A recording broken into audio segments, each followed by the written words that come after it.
I think maybe, like, I don't want you guys to think that I don't like kids, because I really do. I love my nephews to death. I've been around kids my entire life. I wanted to be a mom since I was probably like 15. And it just never seemed to happen for me. So, over the last probably 2 or 3 years, I've kind of just accepted the fact that it's not going to happen. And I'm okay with that. I'm really enjoying my life at the moment. I'm enjoying being alone. I'm enjoying being, not all the time, okay, don't get me wrong. I have my moments where there's nothing more that I want than someone to just like hold on to.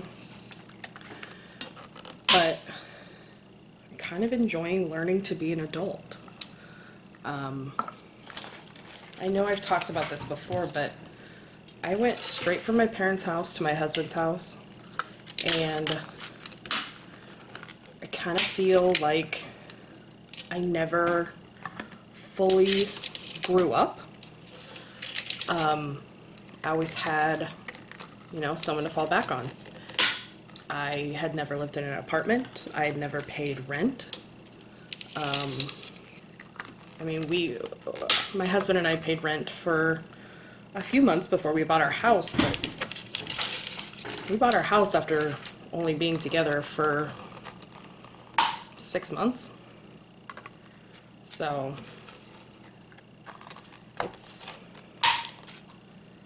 and I didn't move, okay, so we met in January, I moved in May, we bought our house in August. So I never had the chance to kind of grow up, and I'm not blaming anyone for that. It's not a bad thing, but at this point in my life, I feel like I'm growing as a person just by having to deal with that kind of stuff on my own. I have utilities in my name for the first time. I have rent and, bills due that I don't have anyone else to depend on to pay those. Like, there's not a 2-income household. I have to buy things like toilet paper and things like, I had to buy those before, but I always had someone else that could chip in. And yeah, my roommate pays half the utilities and half the rent, but like, if I can't pay my portion, he's not going to pay it for me. And I'm not going to expect my landlord to let me off, So it's my responsibility to be responsible with my money and pay my own bills. And it's probably a lesson I should have learned many years ago, and I probably should have taken more time in my 20s to do things like that, but I'm really grateful to have that opportunity now, and I'm happy to be doing it. I've always considered myself very independent, and I came to the realization that I wasn't. I was headstrong, but I wasn't independent. So I don't know. I have a lot of feelings about it. Yeah. We're getting real deep today. Over Jello shots. Like, who the fuck knew? I've always suffered from depression and anxiety. Like, I don't see it as a big deal. I've taken depression and anxiety medication since my teens, and I've tried to go off it a couple times, and my emotions get too crazy. Like, I can't control them. And anyone who says depression and anxiety is not real can go fly a kite, because that shit is real. If you don't have it, you don't know. Like, That shit is real. And I've been to therapy multiple times, you know, just trying to work shit out in my head. And this, in the past 6 months, it's been almost 7 months since I moved out. I've grown and changed so much as a person. Like, I'm becoming the person I always thought I was, but wasn't really. And it's amazing. It really is. It's amazing. And I'm so blessed and fortunate to have my friends stand behind me. And I mean, even my husband he doesn't like it.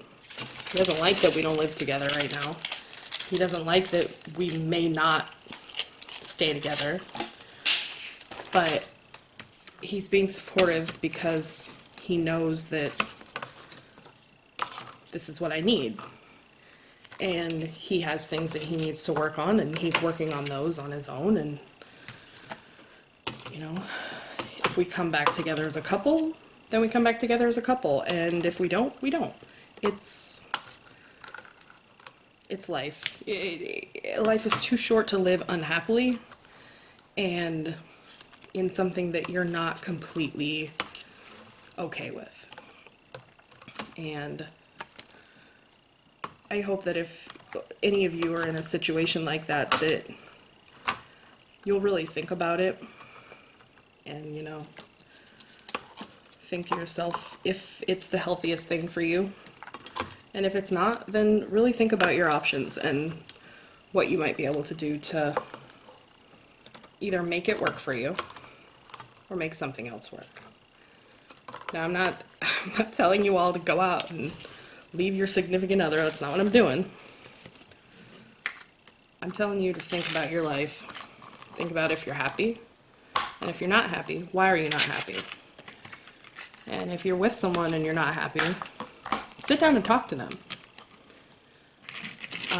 My husband and I have very open communication. And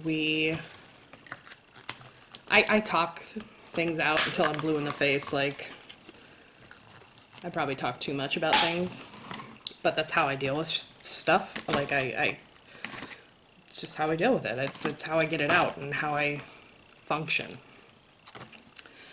And that's what helps me, is talking things out. And at our wedding, a longtime family friend came up to us and said, "Don't ever go to bed angry." And during our 12-year marriage, we went to bed angry a couple times. But I'll be damned if we didn't wake up the other one in the middle of the night or, you know, an hour later and be like, "Yo, we gotta talk this out because this is not okay." So I'm very thankful for that with him. And I do hope that him and I will remain friends no matter what happens with us. That's why I'm, you know, he's an integral part of my life.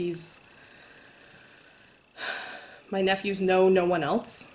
Like, he's been around longer than they have, and my mom considers him her son, and, you know, he's just very special. And as much as I want to work through this and want to, like, be together, it may not happen. And I don't know if it's going to happen, and I don't know.